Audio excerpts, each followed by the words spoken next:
तो आज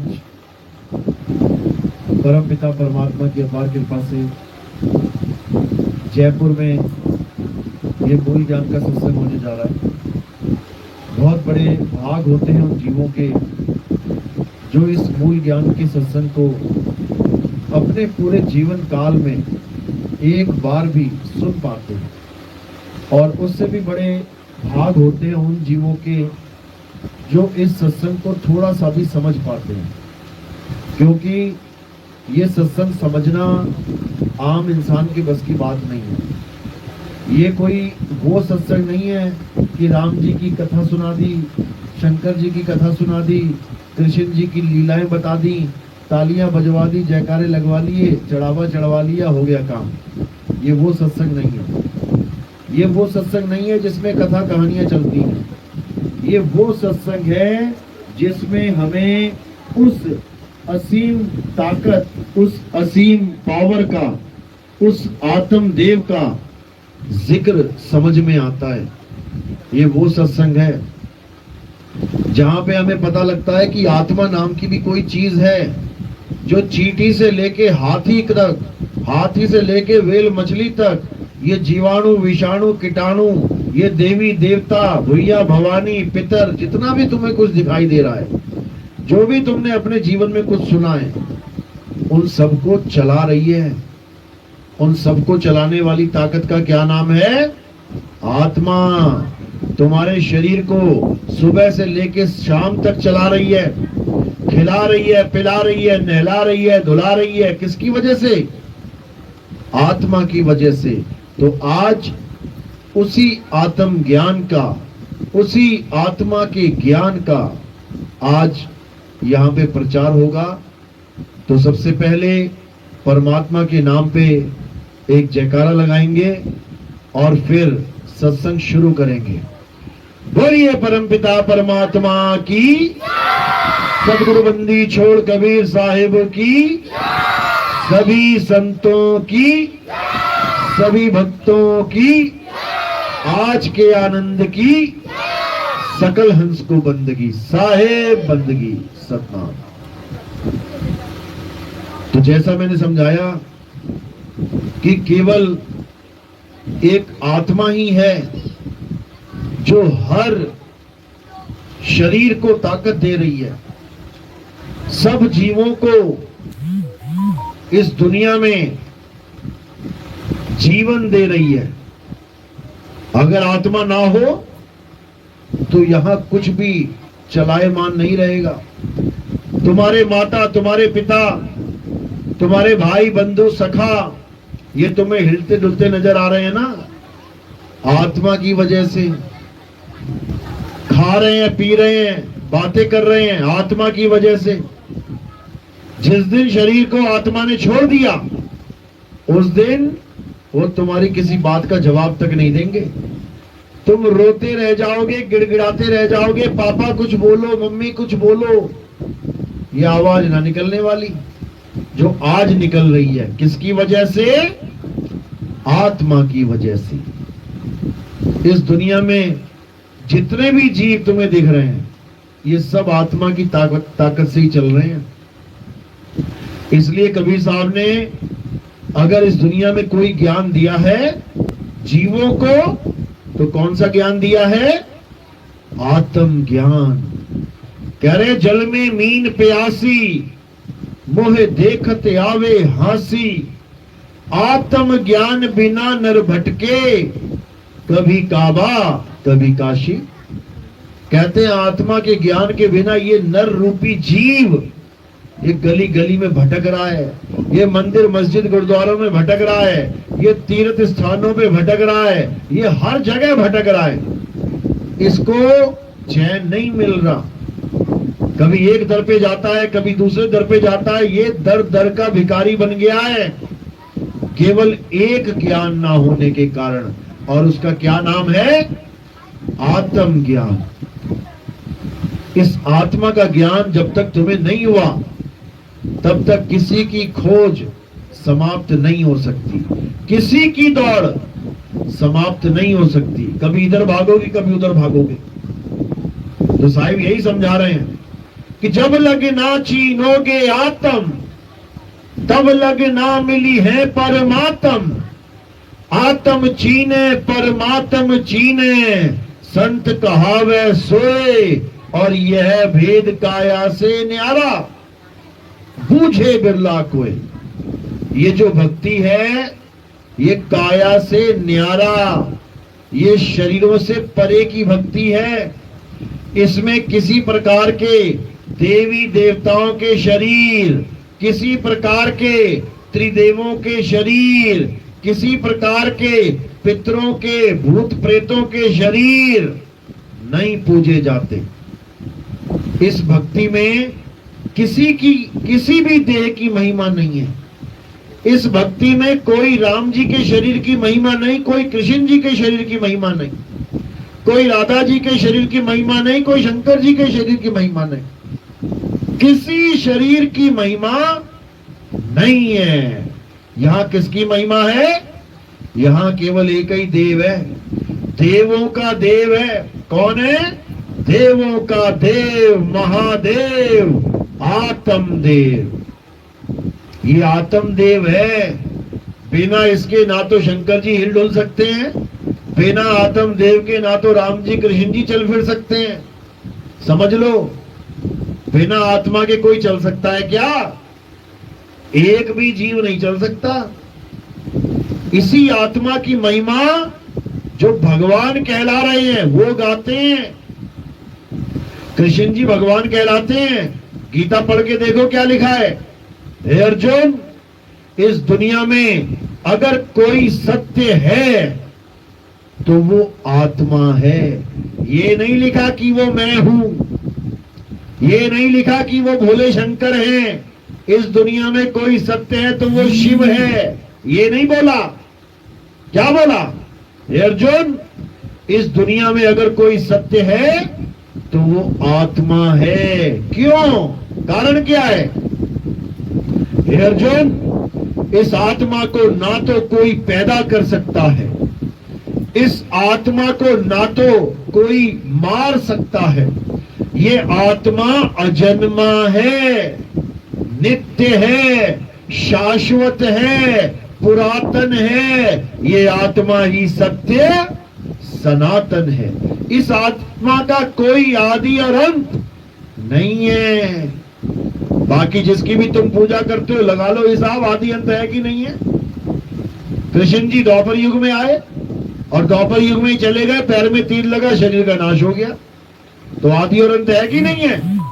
राम जी त्रेता में आए, त्रेता में ही चले गए, जल में समाधि ली, जल में शरीर छोड़ के चले गए।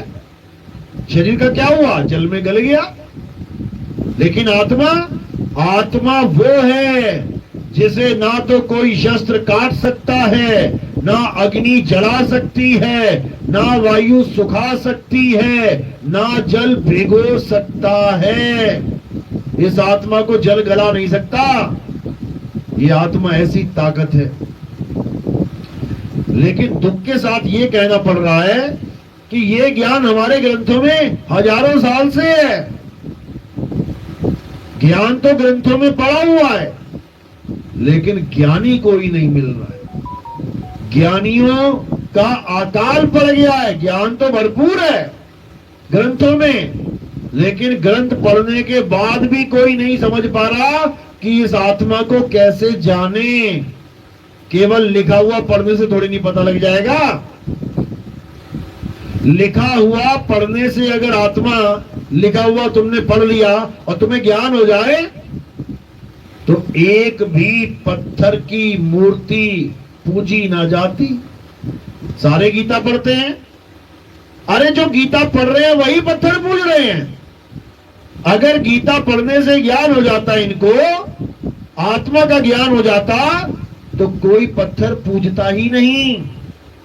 पत्थर और आत्मा का कोई मेल है कि पत्थर और आत्मा का कोई मेल है? समझो बात को। पत्थर वो है जो हिल डुल भी नहीं सकता। आज छत पे एक पत्थर रख दो, 10 साल बाद जाओगे ना, वहीं पड़ा मिलेगा, 1 इंच भी नहीं हिलेगा। अपनी मर्जी से, और आत्मा ये सारे संसार को हिला रही है, डुला रही है, चला रही है। समझो, फर्क जानो इसको। तुमने उसको भगवान मान लिया जो 1 इंच नहीं हिल सकता। हिलना तो छोड़ो, जिसके मुंह में लड्डू लगा लो वो लड्डू ना खा सकता। तुम लड्डू लगा के गए, इतने में कोई बर्फी वाला आ गया, बर्फी लगा के चला गया, और कोई आ गया पिस्ता वाला, पिस्ता लगा के चला गया। वो मुंह पे ही जमता जाएगा, ये गोला बन जाएगा। उसके बाद कौन खाएगा? कोई कुत्ता आएगा गली से, देखेगा कोई नहीं है, जाके मुंह से निवाला छीन के ले जाएगा। तुम ऐसे भगवान की पूजा करने लग गए। क्यों करने लग गए? क्योंकि आत्मा का ज्ञान नहीं मिला, आत्मा की बात बताने वाला कोई नहीं मिल रहा है, इसलिए पत्थर के भगवान मान बैठा है। कबीर साहब क्या समझा रहे हैं? अरे पाथर पूजे हरि मिले तो मैं पूजूं पहाड़। अगर पत्थर पूजने से हरि मिल जाए तो मैं पहाड़ पूजूंगा। बड़ा वाला हरि मिलेगा, छोटे से पत्थर से मेरा क्या बनेगा? और वहां से ये चाकी भली जो पीस खाए संसार, उससे तो ये चक्की भली है जो कम से कम हिंदू, मुस्लिम, सिख, ईसाई, जैन, बौद्ध, भगवान को मानने वाला, भगवान को ना मानने वाला, सारे उससे प्रेम करते हैं। एक चक्की है गांव में, अगर खराब हो गई ना तो सबके घर में चर्चा होने लग जाएगी। अरे वो चक्की खराब हो गई, आटा पिसवाना था, अब कहां लेके जाएंगे? हर घर में ही चर्चा होने लग जाएगी। अगर 50-50 किलोमीटर तक तो और कोई चक्की ना हो, तुम्हें पता लग जाएगा चक्की की अहमियत क्या होती है। इसलिए अगर पत्थर पूजना है तो चक्की पूज लो, अच्छा रहेगा। सबके काम चल रहे हैं, लेकिन कहो कि केवल मंदिर वाला पत्थर पूजना है तो भैया कुछ होने वाला नहीं है। अरे जिसको खुद नहलाना पड़ रहा है, धुलाना पड़ रहा है, सुखाना पड़ रहा है, वो तुम्हारी इच्छाएं कैसे पूरी करेगा बताओ? अपनी इच्छा नहाने की हो रही है लेकिन नहा नहीं पा रहा है, पंडित जी आके नहला रहे हैं उसको, बताओ। अपनी इच्छा खाने की होगी, खा नहीं पा रहा है। नाक पे मक्खी बैठ गई, उड़ा नहीं पा रहा है। तुम्हारे नाक पे मक्खी बैठ जाती है, तुम्हारे होठों पे मक्खी बैठ गई, कितनी देर बैठने दोगे उसे? उसी वक्त हाथ आएगा घूम के, और भगवान के मुंह पे लड्डू लगा के चले गए, 50 मक्खी बैठ गई लड्डू के ऊपर। एक बार भी 8-8 हाथ हैं, एक हाथ भी नहीं आएगा मक्खी उड़ाने के लिए। ऐसा कैसा भगवान है भाई?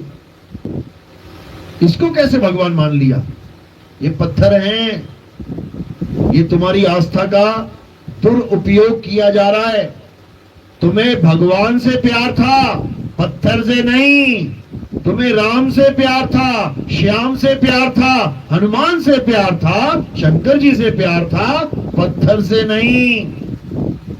तुम्हें पत्थर बनवा के पुजवा दिए गए, जबकि ये कौन है? कौन है राम? कौन है श्याम? कौन है हनुमान? आत्मा है।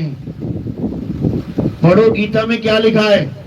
हे अर्जुन, मैं अजन्मा हूं, मेरा कभी जन्म नहीं होता। ये हो गया सत्य स्वरूप उनका। और एक असत्य स्वरूप है, वो क्या है? हे अर्जुन, तेरे और मेरे कई जन्म हो चुके हैं, तू नहीं जानता पर मैं जानता हूं। ये कौन सा स्वरूप है? असत्य स्वरूप है। तेरे मेरे कई जन्म हो गए हैं, इसका मतलब क्या है? यानी कृष्ण जी केवल एक कृष्ण जी नहीं है कि द्वापर में आ गए कृष्ण जी, तुम उसको कृष्ण मानने लग गए हो। उसके और भी रूप हैं। कौन कौन से हैं? मत्स्य अवतार, सतयुग में जो मछली का अवतार हुआ था। कुर्म अवतार, जो कछुए का अवतार हुआ था। कछुए की पीठ के ऊपर पूरा पहाड़ रखा गया और देवी देवता एक तरफ और राक्षस एक तरफ। क्या किया था? समुद्र मंथन। किसकी पीठ पे रखा था पत्थर? वो पहाड़ कृष्ण जी की, विष्णु जी की पीठ पे था वो। उस वक्त वो कछुए के अवतार में थे। तो कह दो विष्णु जी कछुआ हैं, कह दो विष्णु जी मछली हैं, कोई ना कहेगा। विष्णु जी आदमी हैं, सब कहेंगे। 2 हाथ 2 पैर वाले, एक सर वाले, ये सब कह देंगे कृष्ण जी। कोई कहे कृष्ण जी मछली है, मछली ना मानेगा, कछुआ ना मानेगा। वरा अवतार, जंगली सुअर का अवतार लिया, दोनों दांत उसके ऊपर पृथ्वी रख के लेके आए। उनको जंगली सुअर कोई ना कहेगा, सब क्या बोलेंगे, कृष्ण जी तो आदमी हैं, राधा तो औरत है, क्योंकि इनकी बुद्धि कुएं के मेंढक की तरह सीमित हो चुकी है। इनको इससे आगे का ज्ञान नहीं है कि एक रोल अदा करने आए थे इंसान जन्म का लेकर द्वापर युग में। इससे आगे उनकी बुद्धि नहीं जा रही है कि वो कछुआ, मछली, जंगली सुअर का भी अवतार लेने आए थे इसी धरती पे। समझ लो, यानी मेरे असत्य स्वरूप तो कई हैं, कईयों का जन्म हुआ, कईयों का मरण हुआ, तीर लगा पैर में, नरसिंह अवतार लिया, आधा आदमी आधा जानवर, अवतार तो ले लिया खंभा फाड़ के। अवतार का खात्मा कैसे हुआ पता है? किसने मारा उनको? तुम्हें पता भी नहीं होगा कि नरसिंह अवतार को किसने मारा, नरसिंह का संहार किसने किया। पता करके आना पंडित जी से। तो कौन है? अलख निरंजन। अलख निरंजन ने नरसिंह अवतार का खात्मा किया। ये रुक नहीं रहा था, इतना क्रोधी हो गया था, सबको मारना शुरू कर दिया इसने। राक्षसों को तो मारा मारा, ये सबके पीछे पड़ गया। तब क्या हुआ? अलख निरंजन ने इसका खात्मा कर दिया। ये ग्रंथों में लिखा हुआ है, लेकिन तुम्हें बताया नहीं जाएगा। क्यों? भगवान की पूजा करवानी है, मरता हुआ भगवान थोड़ी नहीं दिखाना है। ये भगवान का भी नाश करने वाला कोई बैठा है। वही आगे चल के राम कृष्ण बन के आ रहे हैं। अब कृष्ण जी का संहार कैसे हुआ? कृष्ण जी को किसने मारा? कृष्ण जी ने कईयों का संहार किया, कईयों को मारा। उनको किसने मारा? उसको बहेलिये ने मारा, एक शिकारी ने मारा। कहां मारा तीर उसने? पैर में। क्यों मारा तीर? क्योंकि पिछले जन्म में राम बन के, कृष्ण जी ने राम बन के बाली के तीर मारा था छुप के। तीर तो रावण के भी मारा था। रावण ने आगे क्यों नहीं मारा दोबारा? क्योंकि रावण और राम का जो युद्ध था वो मर्यादित युद्ध था। दोनों बिल्कुल सही मर्यादा में लड़ रहे थे, क्षत्रिय धर्म का पूरा पालन कर रहे थे। लेकिन जब बाली के साथ राम जी का आमना सामना हुआ तो राम जी ने मर्यादा भंग कर दी।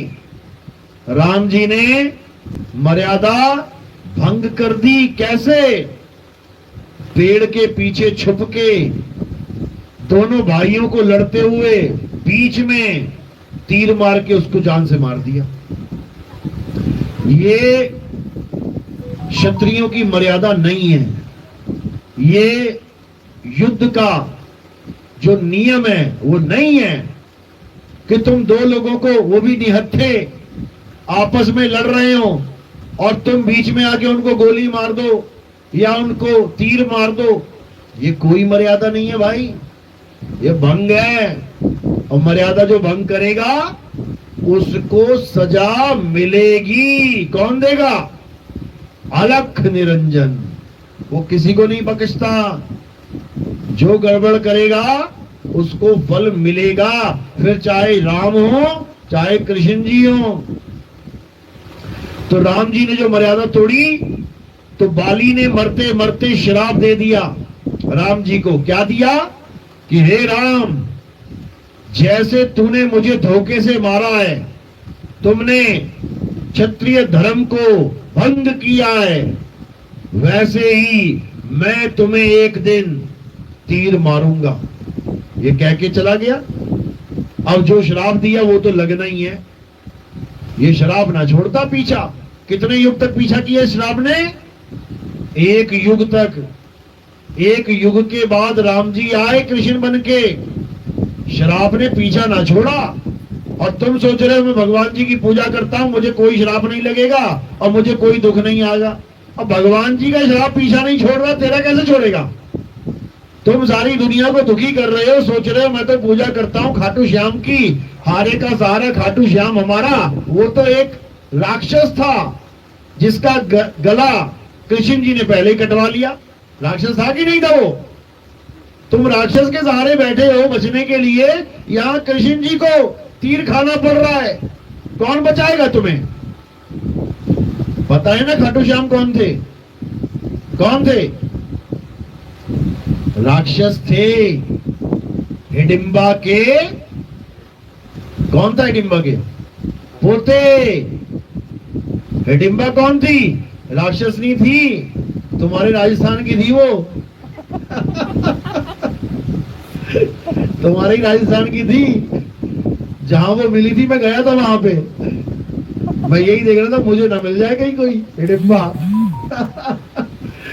तो वो भीम को मिली थी, भीम ने उस राक्षसनी से शादी कर ली। तो सोचो यार, राक्षसनी से शादियां हो रही है और तुम कह रहे हो कि राक्षस बड़े बेकार होते हैं, गंदे होते हैं।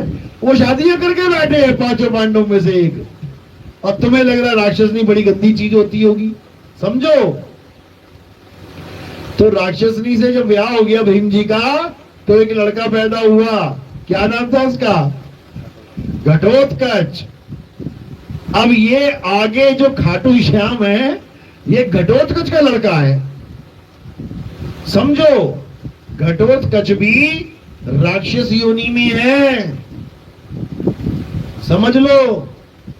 तो हमारा स्तर इतना नीचे गिर गया है कि अगर कोई राक्षस को वरदान मिल जाए तो हम उसे भी भगवान की तरह पूज रहे हैं।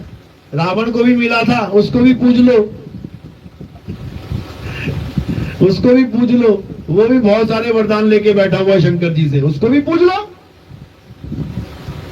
ये सब क्यों हो रहा है हमारे साथ? क्योंकि हमें आत्मा का ज्ञान नहीं है। अगर हमें आत्मा का ज्ञान हो जाए तो राक्षस तो छोड़ो, हम देवता ना पूजे। अगर हमें आत्मा का ज्ञान हो जाए तो, और नहीं हो जाए तो राक्षस छोड़ो, यहां कुतिया के मंदिर बना रखे, कुतिया माता की जय, कुतिया पूज रहे हैं लोग। केवल आत्मा का ज्ञान ना होने के कारण, यही अज्ञान है। इसीलिए हमारे धर्म का इतना उपहास किया जाता है, इतनी खिल्ली उड़ाई जाती है, तुम सोच नहीं सकते। भारत देश में रहकर सबसे जल्दी कौन सा धर्म घट रहा है पता है तुम्हें? कौन सा धर्म कन्वर्ट हो रहा है, सबसे ज्यादा लोगों को टारगेट किया जा रहा है पता है तुम्हें? हिंदुओं को। क्यों? क्योंकि वो ज्ञान रख के बैठे ही नहीं है अपने पास, वो अज्ञानता में जी रहे हैं। जो कोई बता देता है उसको भगवान मान के पूजने लग जाते हैं। अरे किसी को भी भगवान मान के पूजने से वो भगवान नहीं हो जाता। भगवान को भगवान जान के पूजो, बात तब बनेगी। तो सबसे बड़ा भगवान कौन है? आत्मा ही सबसे बड़ा भगवान है। बिना आत्मा के राम नहीं चल सकते, बिना आत्मा के कृष्ण नहीं चल सकते, बिना आत्मा के हनुमान नहीं उड़ सकते, बिना आत्मा के इस पूरे संसार में कोई जीव नहीं चल सकता। वो है सबसे बड़ा भगवान। उस आत्मा का तो ज्ञान नहीं है, उठा के जिसको मन आता है उसको पूजने लग जाते हो। सबसे बड़ी दिक्कत ये है। इसीलिए बार बार नाना प्रकार की योनियों में भ्रमण करना पड़ रहा है। कभी कुत्ता बन के, कभी हाथी बन के, कभी घोड़ा बन के, कभी सांप बिच्छू बन के इस दुनिया में आ जाते हो मरने के लिए। आना ही पड़ेगा। अरे भगवान नहीं बच रहे हैं यहाँ पे, बार बार जन्म लेके आ रहे हैं, अलग अलग रूपों में आ रहे हैं, तुम्हें भी आना पड़ेगा। लेकिन एक मौका है, अगर इस जन्म मरण के चक्कर को खत्म करना है तो, और वो मौका कौन सा है? इंसान जन्म। इंसान जन्म ही वो मौका है जहां पर तुम अपनी जीवात्मा का कल्याण कर सकते हो। दोबारा तुम्हें इस संसार में कभी आना नहीं पड़ेगा। क्या करोगे यहां आके? क्या करोगे? बड़ा मजा आ रहा है इस दुनिया में। बैठे बैठे भूकंप आ जाता है, वो सोते सोते मर जाते हैं लोग। रात में सोते सोते सुनामी आ गई, सुबह लाशें बिछी हुई हैं, तैर रही हैं पानी में। बैठे बैठे आसमान से गोले गिर रहे हैं, आग के, बिजली गिर रही है।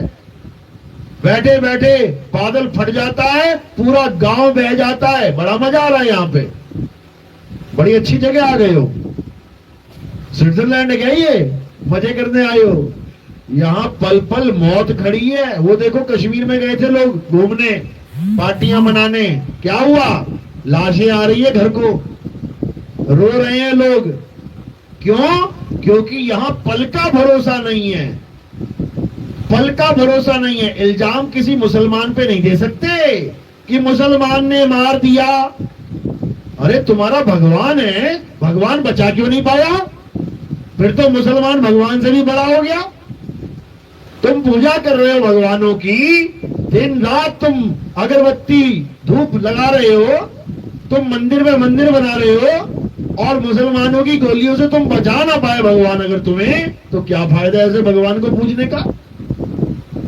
भगवान को क्यों पूजते हैं? हे भगवान मेरी और मेरे परिवार की रक्षा करना। कर ली क्या? कर ली रक्षा? अरे वो तो कश्मीर था, चलो मान लिया मुसलमानों का मेन क्षेत्र है, तुम कुंभ में आ जाओ।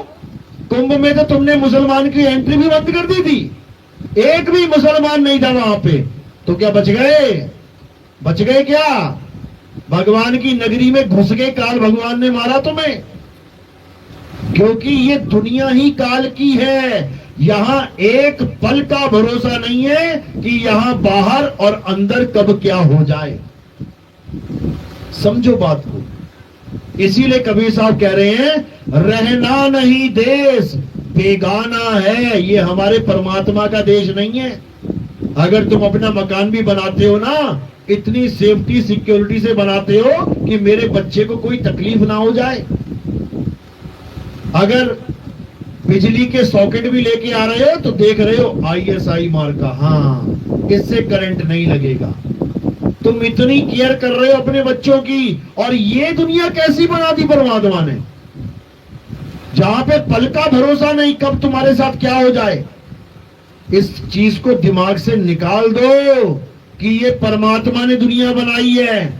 अगर ये तुम्हारे दिमाग में फिट हो गई ना ये बात कि परमात्मा ने दुनिया बनाई है, तो ये दुनिया कभी छोड़ नहीं पाओगे तुम, क्योंकि तुम्हारे पिता की दुनिया है ये। फिर ये तुम्हारा अपना मकान हो गया, फिर तो अपने मकान को छोड़ के कहां जाओगे?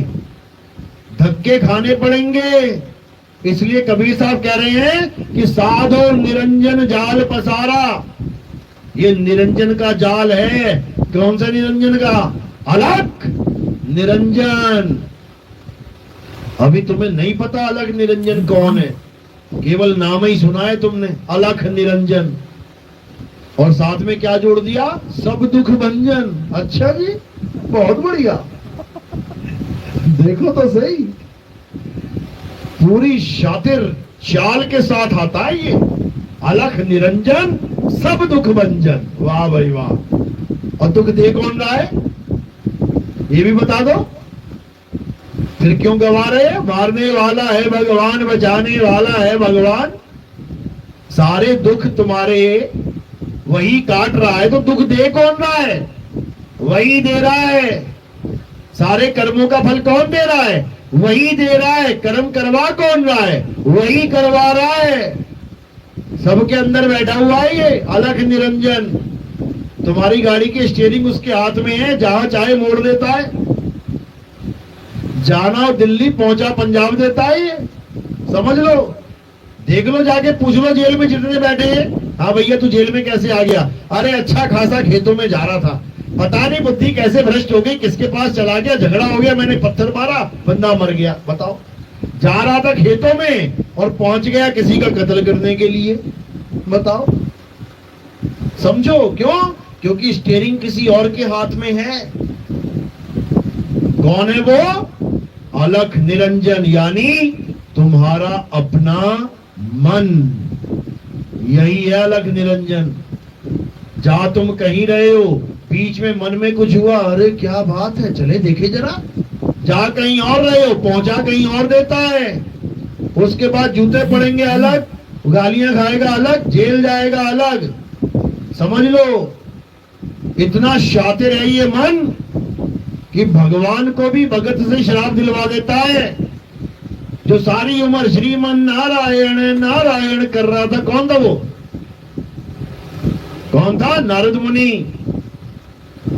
सारी उम्र नारायण नारायण करता रहा, उसके बाद क्या हुआ? अपने भगवान को श्राप दे दिया। अपने भगवान को श्राप दे दिया कि हे विष्णु जी, जैसे तुमने मुझे एक स्त्री के लिए परेशान किया है, तुम भी स्त्री के लिए 14 साल भटकोगे। बताओ, इतना शातिर है ये। और जैसे ही श्राप दिया वैसे ही एकदम खलबली मच गई। प्रभु प्रभु, ये मेरे मुंह से कैसे निकल गया? ये अनहोनी कैसे हो गई प्रभु? समझ लो क्या से क्या करवा देता है ये। क्योंकि श्राप नारद ने नहीं, उसके मन ने दिया था। नारद तो भगत था बेचारा, लेकिन बुद्धि भ्रष्ट कर देता है ये मन, और भगवान को भगत से ही श्राप दिलवा देता है। क्या करोगे बताओ? इसलिए अब क्या करना है? अब इस मन की चाल को समझना है। बहुत खेल लिया इसने तुम्हारे साथ, अब इस कली काल का खात्मा करने का समय आ गया है। इसी को कली काल कहते हैं। यही है जो चारों युगों में राजा बन के बैठा है। कई लोग कहते हैं कली काल कलयुग से भाग के सतयुग में चला जाएगा। तो खुद दिमाग लगा लो कि जब चारों युगों में ट्रेवल कर सकता है तो वो कितना शातिर होगा, कितना पावरफुल होगा। वही है अलख निरंजन। कली काल कह दो, अलख निरंजन कह लो, दज्जाल कह लो, जो मर्जी कह लो, उसी के नाम है सारे। मन कह लो, ब्रह्म कह लो, उसी के नाम है सारे। निराकार कह लो, उसी के नाम है सारे। तो अब क्या करना है? अब इस मन का खात्मा करना है। कैसे करेंगे? पहले इसको पहचानेंगे अच्छे से, ये है क्या। जब पहचान में आ जाएगा ये, उसके बाद खात्मा आराम से हो जाएगा। तो साहिब समझा रहे हैं, मन को मार गगन चढ़ जाई और मान सरोवर बैठ नहाई। यानी जो सबसे बड़ा दुश्मन है, जिसने तुम्हें 84 में भरमा रखा है, जो तुमसे सारे उल्टे काम करवा के तुम्हें ही सजा देने के लिए बैठा हुआ है, अब उसको समझना है अच्छे से और उसके जाल से निकल जाना है। जब तक उसके जाल से नहीं निकले तब तक समझो कि 84 में भटकना ही पड़ेगा। तो कबीर साहब समझा रहे हैं, बड़े बड़े देवी देवताओं को नहीं छोड़ा इस मन ने, तुम्हें कहां से छोड़ेगा? तो कैसे बचना है? संतों की शरण में जाके बचना है। संत तुम्हें समझाएंगे कि इससे बचना कैसे है। फंस तो तुम गए इसके चक्रव्यूह में, लेकिन निकलने का रास्ता केवल संत जानते हैं और कोई नहीं जानता। कोई देवी देवता नहीं निकल पाए इसके जाल से, तुम्हें क्या बताएंगे वो निकलने का रास्ता? केवल कबीर साहब समझाते हैं आके कि इस निरंजन ने ऐसा जाल बुन दिया है कि बड़े बड़े धराशायी हो गए। लेकिन अगर मालिक की कृपा हो जाए, संतों की शरण मिल जाए, तो तुम बड़े आराम से इसके जाल से निकल जाओगे, बड़े आराम से निकल जाओगे। कैसे? जैसे अभिमन्यु चक्रव्यूह में घुस तो गया, लेकिन उसको तोड़ नहीं पाया, निकल नहीं पाया बाहर। क्यों नहीं निकल पाया? क्योंकि घुसने का तो ज्ञान उसने प्राप्त कर लिया था, लेकिन निकलने का ज्ञान जब उसके पिता बताने लगे तो उसकी मां को नींद आ गई। यही बताया जाता है ना कि गर्भ में थे अभिमन्यु और अर्जुन अपनी बीवी को, अपनी पत्नी को चक्रव्यूह में घुसने और निकलने का ज्ञान समझाने लगा। आधा ज्ञान तो सुन लिया और आधे में उसकी बीवी को नींद आ गई। तो अभिमन्यु भी अर्ध ज्ञानी रह गया, आधा ज्ञानी आधा अज्ञानी। अब घुसने को तो घुस गया वो, क्यों? ज्ञान सुन रखा था। लेकिन निकलने का रास्ता नहीं पता था। सब कुछ आता था उसको, तीर कमान भी आता था, तलवारबाजी भी आती थी, तलवार के साथ भाले भी फेंक लेता था, सब कुछ कर रहा था, लेकिन धरे का धरा रह गया ज्ञान।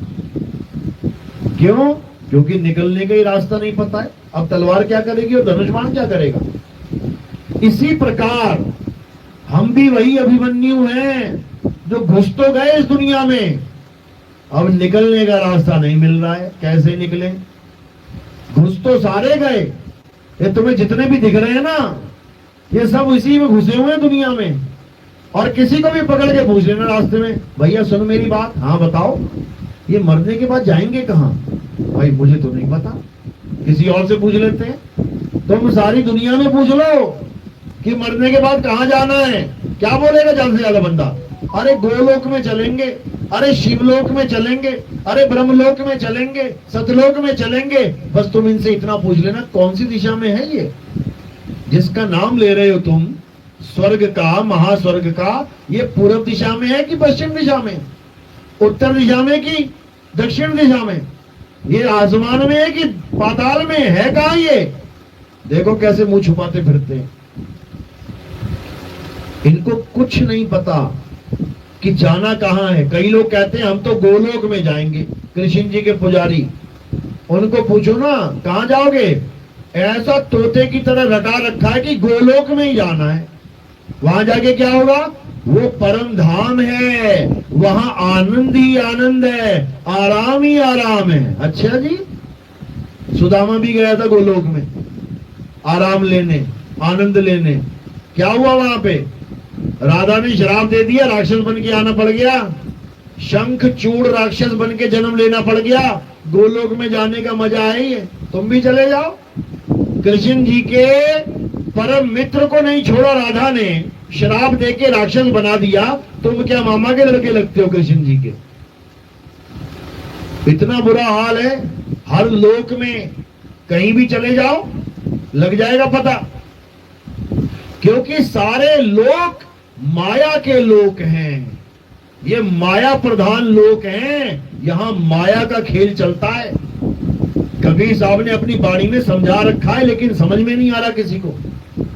अरे काया भेद किया निर्वारा, ये सब रचना पिंड मंझारा, माया अवगति जाल पसारा, सो कारीगर भारा है।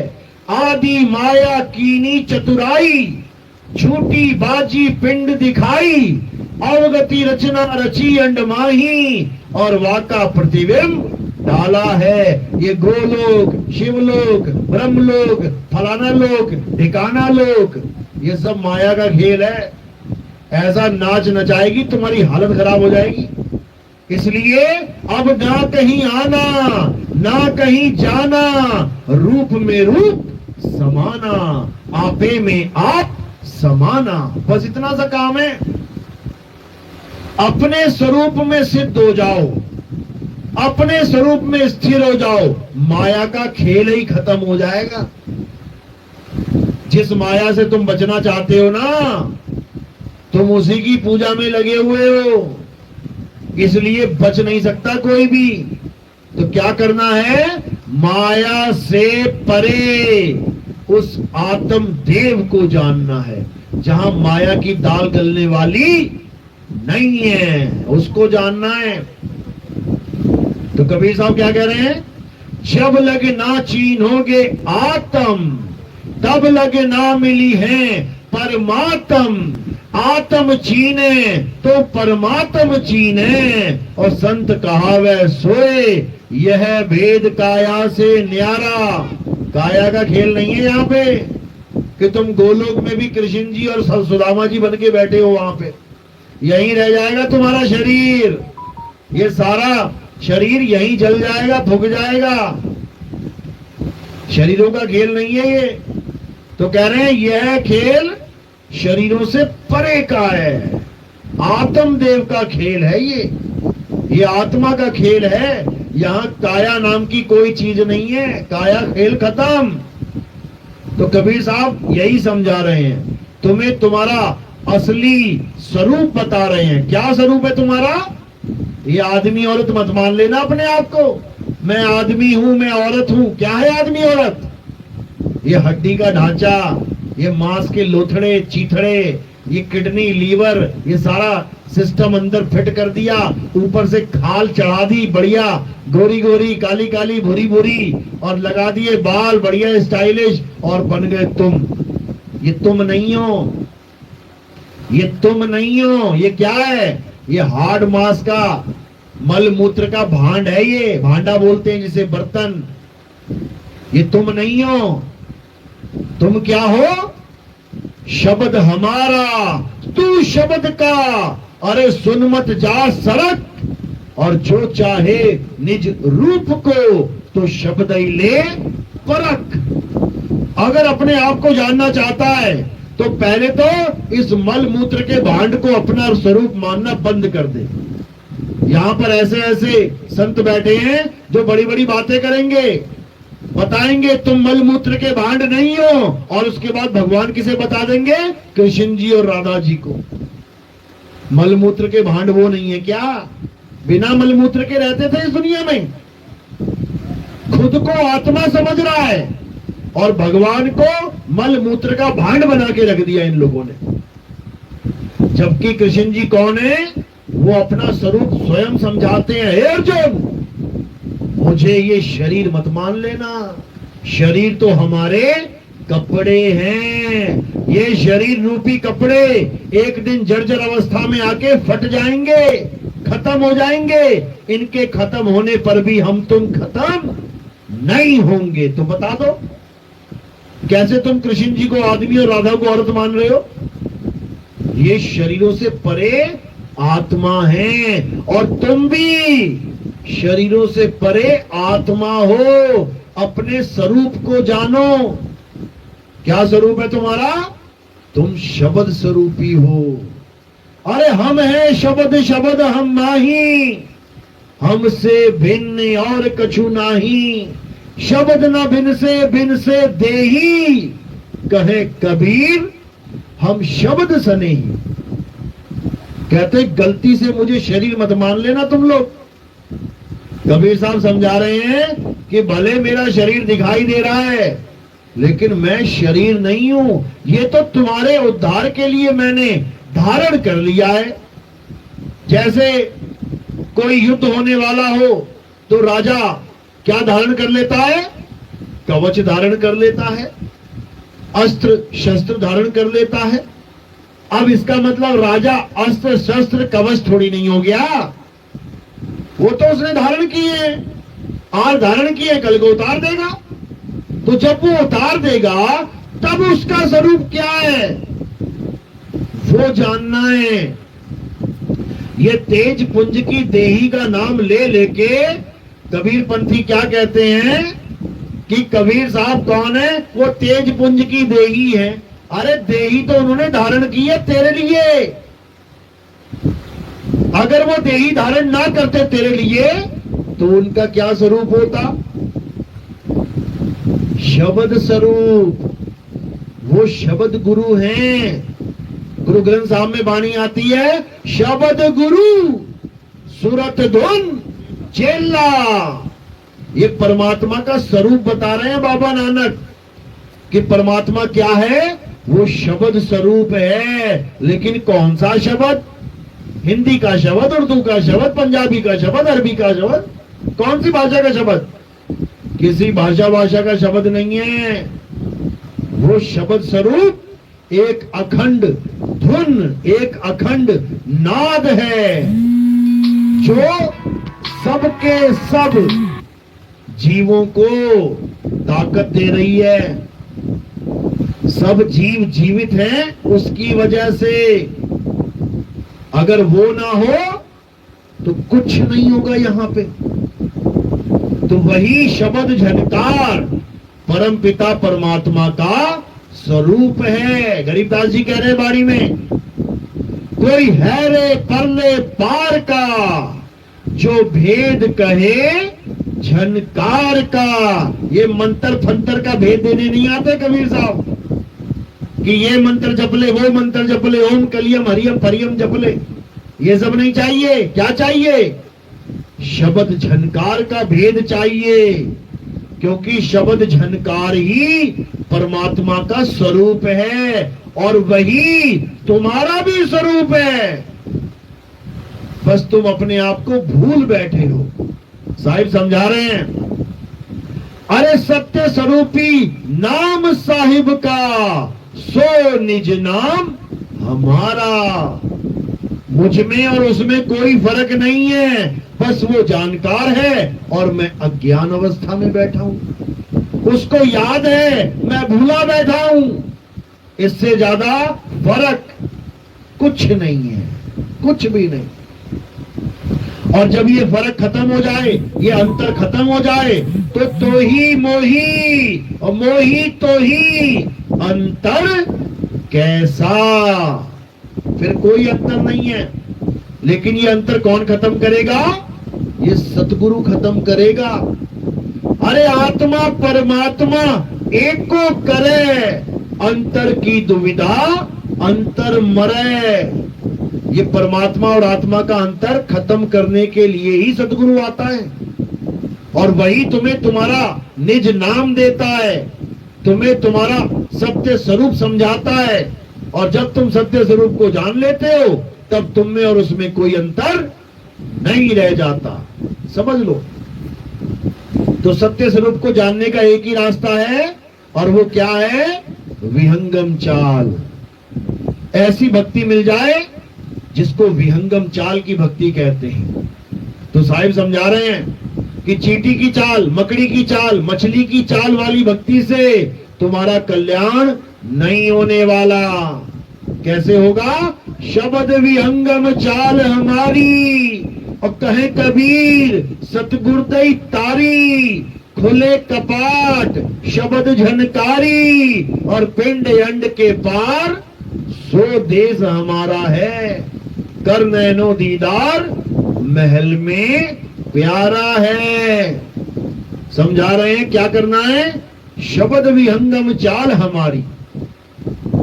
ऐसा गुरु मिल जाए जो तुम्हें विहंगम चाल का भेद समझा दे। ये मंत्र जंतर देने वाले गुरु गुरु नहीं होते, ये जपी है, जपी। जो तुम्हें मंत्र जपवाए वो है जपी। जो तुमसे भक्ति यानी तपस्या करवाए वो है तपी। जो तुम्हारा घर बार छुड़वा के जंगल भिजवा दे वो है सन्यासी। तो इन जपी तपी सन्यासी से सावधान रहना है। जो तुम्हें कहे कि तुम्हें राम चाहिए तो राम राम जप लो, तुम्हें श्याम चाहिए तो श्याम श्याम जप लो, तुम्हें हनुमान चाहिए हनुमान हनुमान जप लो। समझ लो, जपी है वो, जपी। वो सतगुरु नहीं है। जपी तुम्हें नाम जपवाता है, और सतगुरु तुमसे तुम्हारे ये नाम छुड़वाता है। छुड़वाता है सतगुरु। यानी तो हिंदू है, राम राम जप रहा है, छोड़ दे। तू मुसलमान है, अल्लाह अल्लाह कर रहा है, छोड़ दे।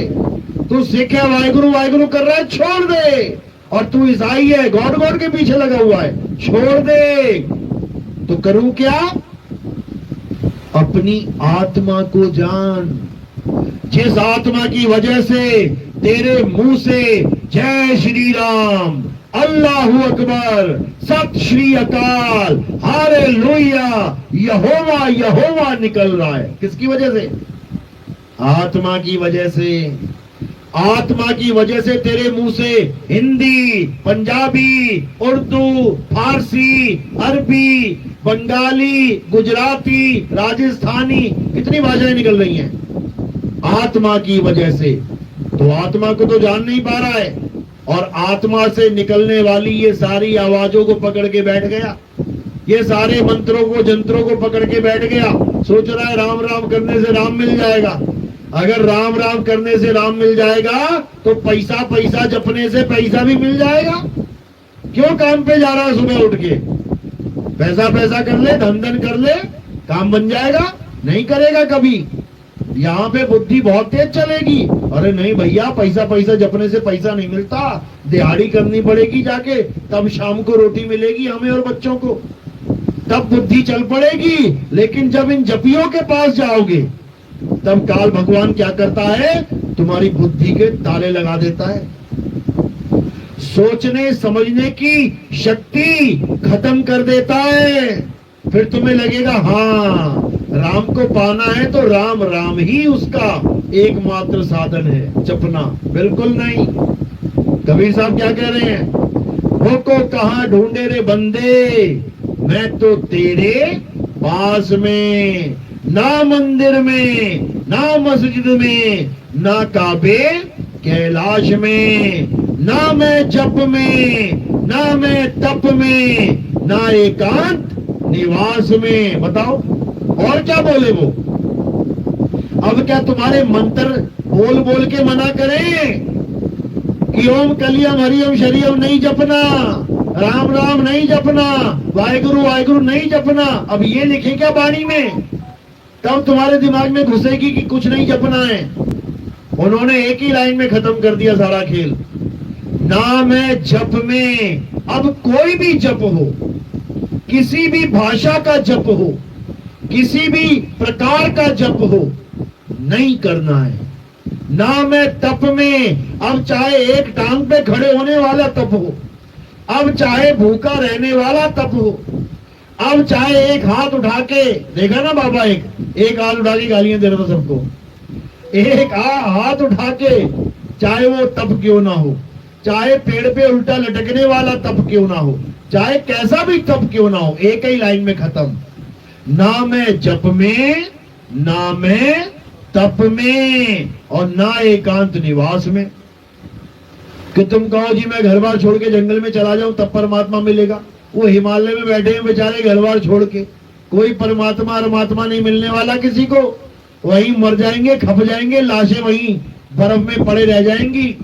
क्योंकि परमात्मा किसी हिमालय पे नहीं बैठा जाके, परमात्मा किसी मंदिर मस्जिद में नहीं बैठा जाके, परमात्मा कहाँ है, वो को कहां ढूंढे रे बंदे, मैं तो तेरे पास में। वो बिल्कुल पास में है, लेकिन किसी को उसका ज्ञान नहीं है, इसलिए बेचारे धक्के खा रहे हैं जहान में। तो क्या करना है अब पत्थर पूजा छोड़ के, मंत्र जंतर तंत्र छोड़ के, हवन यज्ञ ये जितना भी पूजा व्रत सब छोड़ के, ये तीर्थ मूर्त सब छोड़ के क्या करना है, अब आत्म ज्ञान को जानना है, आत्म ज्ञान की बात करनी है। अब आत्मा में रमण करना है।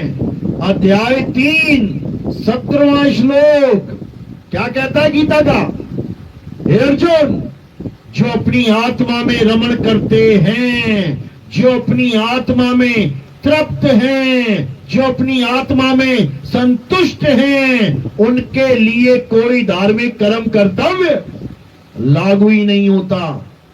वो एक बार भी मंदिर ना जाए सारी उम्र, एक बार भी फूल ना चढ़ाए शिवलिंग पर, एक बार भी दूध ना चढ़ाए शिवलिंग पर, उनको कोई नास्तिक नहीं कह सकता। क्यों?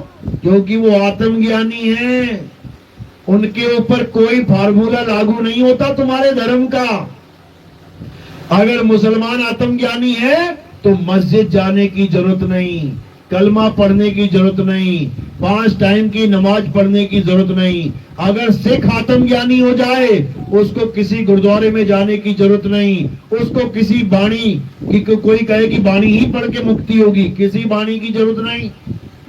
अगर कोई ईसाई है, उसे किसी चर्च में जाने की जरूरत नहीं, उसे किसी ईसा मसीह की पूजा करने की जरूरत नहीं है। क्यों? क्योंकि वो अपनी आत्मा को जान लेते हैं। और परमात्मा का वास कहाँ है? तुम्हारी आत्मा में ही है। गुरु ग्रंथ साहब में क्या बोला गया है? अगर राम को पाना है तो कहां ढूंढो? आत्म में राम, राम में आत्म, जीनस गुरमुख विचार। कि तुम्हारी आत्मा में राम छुपा हुआ है, उसको जान ले। उसके बाद राम में आत्म, उसी में रमण कर ले। ये दोनों एक हो जाएंगे, कोई जुदा नहीं कर पाएगा। तब समझना कि हाँ अब कल्याण होगा। अब इस जन्म मरण का खेल खत्म होगा, अब जाके मुक्ति मिलेगी। अब किसी माँ के गर्भ में उल्टा लटकने की जरूरत नहीं पड़ेगी, नहीं पड़ेगी, समझ लो। चलो, तो आज का सत्संग यही समाप्त करते हैं। उम्मीद है कि आपको कुछ बात समझ में आई होगी, क्योंकि ये सारी दुनिया से बिल्कुल अलग ज्ञान है। सारी दुनिया जो पकड़ाती है, हमारे पंथ में वो सब छुड़वाया जाता है, इसलिए लगता है ये तो उल्टी कहानी चल पड़ी है यहाँ पे, जबकि कहानी सीधी ये है। बाकी जगह कहानी उल्टी चला रखी है लोगों ने। तो इस ज्ञान को और समझना चाहते हैं तो हमारे सत्संग YouTube चैनल कहत कबीर सुनो भाई साधो नितिन दास लिख देना। जब ये लिख दोगे तो वहां पर मेरी ही फोटो लगी होगी गोल सी, उसको आप सत्संग सुनना शुरू करो। एक नंबर से सत्संग सुनना शुरू करोगे, 1 2 3 4 5 6 करते करते करते तुम्हारे अंदर एक ऐसा प्रकाश आ जाएगा, ऐसा ज्ञान हो जाएगा कि उसके बाद अज्ञान नाम की चिड़िया कहां फुर्र हो गई ये तुम्हें खुद नहीं समझ में आएगा। ऐसा दिव्य ज्ञान हो जाएगा, यानी आत्मा के अलावा फिर तुम किसी को सत्य नहीं मान सकते। क्यों? यही अटल सत्य है कि आत्मा के अलावा बाकी सब झूठ है, असत्य है, समझ लो। या फिर आप सीधे टाइप करेंगे नितिन दास के सत्संग, तो आपको अलग अलग चैनल्स के, क्योंकि हमारे नाम पे कम से कम 200-250 चैनल बने पड़े हैं, अलग अलग चैनल पे आपको अलग अलग वीडियोस दिखेंगी, सत्संग दिखेंगे, सब अपने ही हैं। ध्यान से सुनना, बात को समझना, 101% कल्याण होगा, मालिक की कृपा होगी। इन्हीं शब्दों के साथ मैं सत्संग को विराम देता हूं। बोलिए परमपिता परमात्मा की, सदगुरु बंदी छोड़ कबीर साहिब की, सभी संतों की, सभी भक्तों की, आज के आनंद की, सकल हंस को बंदगी, साहेब बंदगी सतनाम। और एक इंफॉर्मेशन देना चाहूंगा कि कबीर प्रगट दिवस जो जून में है वो गाजियाबाद में निर्धारित किया गया है, और गुरु पूर्णिमा जो जुलाई में है वो जोधपुर में इसका निर्धारण किया गया है। जो भी भगत कबीर प्रगट दिवस में या गुरु पूर्णिमा में आना चाहते हैं जोधपुर, वो अभी से अपना जो टिकट बुकिंग है वो करवा लें, ताकि बाद में दिक्कत होती है। तो इन दोनों जगह पे जो भी आना चाहता है वो इस महापर्व में शामिल हो सकता है। वो इन दोनों ही जो महापर्व है हमारे पंथ में चलते हैं, गुरु शिष्य की प्रणाली में चलते हैं, उसमें सम्मिलित हो सकता है। और उसी में नाम दीक्षा का भी आयोजन किया गया है, पहली और दूसरी दीक्षा वहीं दी जाएगी। तो जो भी आना चाहते हैं उनका भव्य स्वागत है। बोलिए परमपिता परमात्मा की सदा ही जय हो। सतनाम, साहिब बंदी सतनाम।